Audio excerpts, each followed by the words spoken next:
They said they were drowning in debt. That's the word my mother used. Drowning. She said it on the phone while I was sitting in a hospital parking garage, my hands shaking so badly I had to grip the steering wheel just to feel something solid. She said, "Sweetheart, we would if we could, but we are drowning." My daughter was 8 years old. Her name was Lily. No, wait. I need to start over. I need to tell you who she was before I tell you what happened to her. Her name was Maya. She had this gap between her two front teeth that she refused to let the dentist fix because she said it made her look like a bunny, and she loved bunnies. She collected erasers. Not used them, collected them. Little rubber erasers shaped like ice cream cones and turtles, and the Eiffel Tower she'd never seen but wanted to. She slept with a stuffed elephant she'd named Gerald after the character in the Mo Willems books. Even at 8 years old, even when kids at school would have laughed at her for it, she didn't care.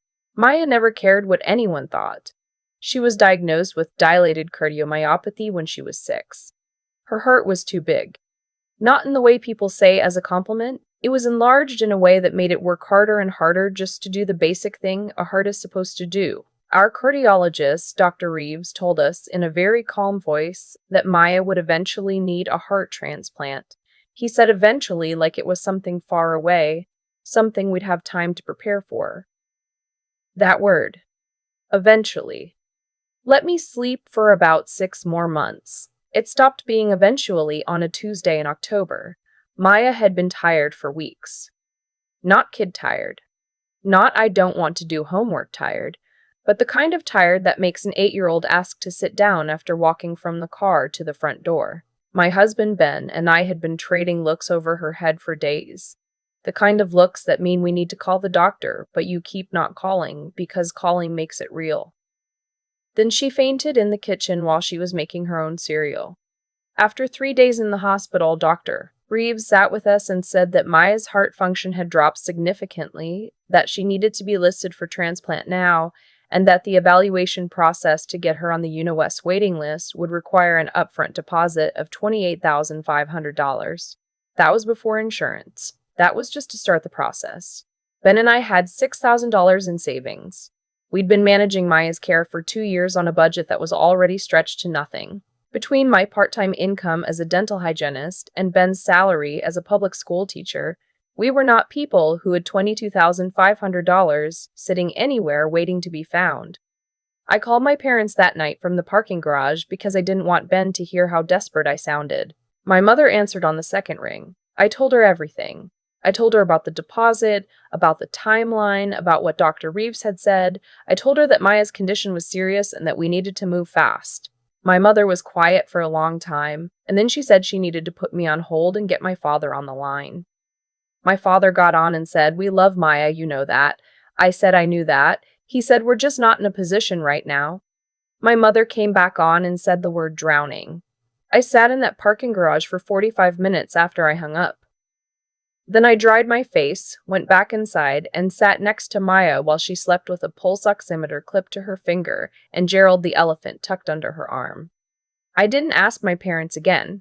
I don't know if that was pride or self-protection or just the understanding that when someone says no to that question, asking a second time won't change the answer. What we did instead was everything else. Ben made a GoFundMe the same night. I posted it everywhere. Facebook, Instagram, Nextdoor, a local community board. My coworkers printed flyers and put them at the front desk of the dental office. Maya's school sent a letter home to parents. A woman from our church organized a spaghetti dinner fundraiser at the parish hall on a Saturday in November. Strangers from 3 states over sent $25, $50, $100. People we hadn't spoken to in years sent messages that said praying for Maya and stay strong and we see you. Within 6 weeks, we had raised $89,000. It sounds like a lot. It was a lot. It was also not enough. The transplant evaluation cleared Maya for listing, but by December, her condition had deteriorated faster than anyone anticipated. Her pressures were not where they needed to be. Dr. Reeves told us quietly, in a room with a box of tissues on the table, that Maya's window was narrowing. She died on a Wednesday morning in January, 11 weeks after she fainted in the kitchen. I am not going to tell you what that was like. I don't have the words, and the words wouldn't be the right ones anyway. I will just tell you that for a very long time after, I couldn't be in a kitchen before 8 a.m. without something cracking open inside my chest. Ben and I barely spoke for weeks. Not because we were angry at each other, but because we were both somewhere else, somewhere the other person couldn't reach. My parents came to the funeral. They hugged me. They cried. My mother said she was so precious. My father put his hand on my shoulder and didn't say anything. And at the time, I thought that was because he was grieving. Because grief sometimes makes people go quiet. I changed my phone number 2 months after Maya died. I told myself it was because I was getting too many calls from people who didn't know what to say, and that was part of it. The other part was that I didn't want to talk to my parents. Not yet. Maybe not ever. Every time I heard my mother's voice, I heard the word drowning, and I felt something in me curl up and go cold. I moved through that year like I was behind glass. Ben was patient in a way I didn't deserve. He made dinners I didn't eat, suggested walks I went on, and said nothing through. Held me on nights when I woke up and forgot for 1 second, one merciful second, and then remembered. He never once said we have to move forward or Maya would want us to be happy. He just stayed. That was everything. My brother Nate called me on Maya's birthday that first year. He said the right things. He said he missed her. He said he was sorry. I thanked him and got off the phone as fast as I could because I didn't want to cry in front of him. Nate is 3 years younger than me. He's always been the one my parents led with at family gatherings. His job, his accomplishments, his plans. He works in finance, makes good money, lives in a nice part of the city. My parents always talked about Nate the way people talk about a renovation that went exactly as planned. They talked about me the way people talk about a renovation that ran over budget. I didn't resent that growing up, or I told myself I didn't. I understood that Nate was easier in ways I wasn't. He made choices my parents approved of. He didn't marry a public school teacher and have a child with a heart condition and need things. About 18 months after Maya died, I ran into my parents' neighbor, Carol, at the grocery store. Carol has known my family for 20 years. She's the kind of woman who knows everything about everyone on the street and delivers information like she's doing you a favor, without any awareness that it might land like a brick. She asked how I was doing. I said fine. She said, "Oh, and isn't it wonderful about Nate's new place? Your parents must be so excited." I said, "I'm sorry." She said, "The house in Riverside Heights. Your parents helped him with the down payment, didn't they?" "It's just gorgeous. I saw the photos online." 4 bedrooms. I stood in the grocery store with a bag of apples in my hand and I felt the floor tilt. I drove home. I sat in my car in the driveway for a while. Then I went inside and I opened my laptop and I found the Zillow listing for Nate's house in Riverside Heights. Listed $620,000. Purchased 22 months prior. 22 months prior was March. Maya had died in January. I closed the laptop. I opened it again. I looked at the purchase date one more time, and then I closed it again and went and sat in the backyard and didn't move for a very long time. I want to be clear about something. I know that money is complicated. I know that parents are allowed to give gifts to their children. I know I have heard this argument in my own head more times than I can count, that my parents were not obligated to fund my daughter's medical care, that it wasn't technically their responsibility. I have heard that argument. I have sat with it. I have tried to make peace with it, but here is what I could not make peace with. They looked me in the face and said they did not have it. They used the word drowning. They let me spend 6 weeks making spaghetti dinners and posting GoFundMe links and lying awake at 3 a.m. recalculating numbers, while they were apparently in a position to help their son buy a 4-bedroom house in Riverside Heights. And my daughter died. That's the sentence I keep coming back to. And my daughter died. I did not call my parents. I did not confront them. I didn't know how to have that conversation without burning everything to the ground, and part of me wasn't sure I didn't want to burn everything to the ground, and that scared me. So I stayed quiet. I told Ben what I found, and he sat across from me at the kitchen table and his face did something complicated, and then he reached over and held my hand and said, "I'm so sorry." And I didn't ask what he was sorry for because I knew it was for all of it. We went on. That is not the triumphant kind of going on. It's the other kind. The kind that's just one foot than the other. 13 months later, my phone rang with a number I didn't recognize. I almost didn't pick up. I picked up. It was my mother. She said, "I know you changed your number." Nate gave it to me. She paused. "I'm calling because something's happened." Her voice was different. It was smaller than I remembered. She told me that Nate had been in the hospital for 4 days, that he had been diagnosed with a condition affecting his heart, that the doctors were recommending a bone marrow transplant, not for his heart, but because the treatment for his condition required it, that the family had been tested for compatibility and none of them were a match, that they had run expanded donor searches and come back with limited options. And then she said, "Your sample was taken when you donated to the National Registry 2 years ago. They found a possible match. It's you." I said nothing for a long time. She said, "I know this is a lot to ask." I said, "Yes." She said, "We're not asking you to forgive us right now. We're just asking you to consider." I said, "I need to hang up now." And I did. Ben was standing in the doorway of the kitchen when I came back in. He'd heard enough to understand. He didn't tell me what to do. He just said, "Whatever you decide, I'm with you." Then he said, "You should probably talk to someone before you decide," meaning a therapist. Which, yes. I called my therapist, Ellen, that night and got an emergency session the next morning.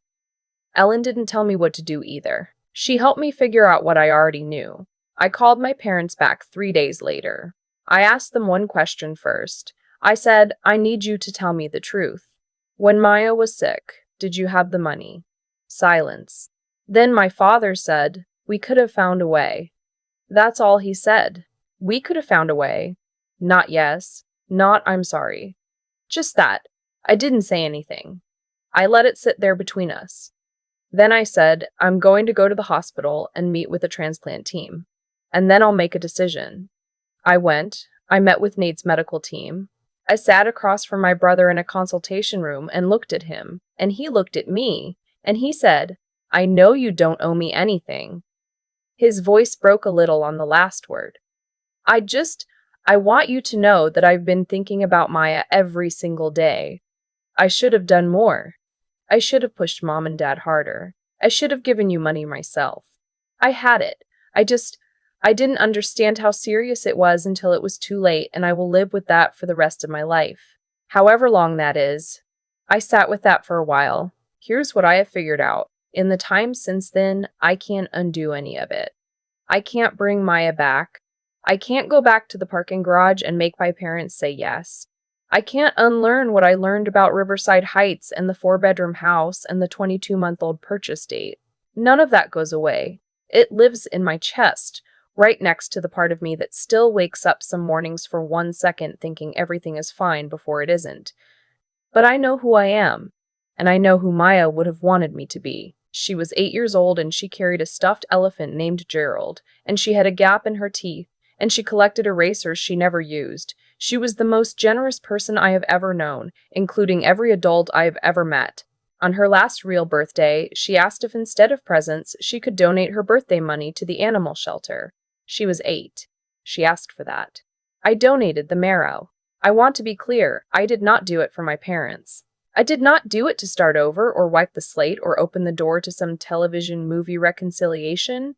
I did it because my brother looked me in the face and told me the truth, which is more than my parents had done. I did it because I believed him when he said he would carry it. And I did it because the alternative was being someone Maya wouldn't recognize.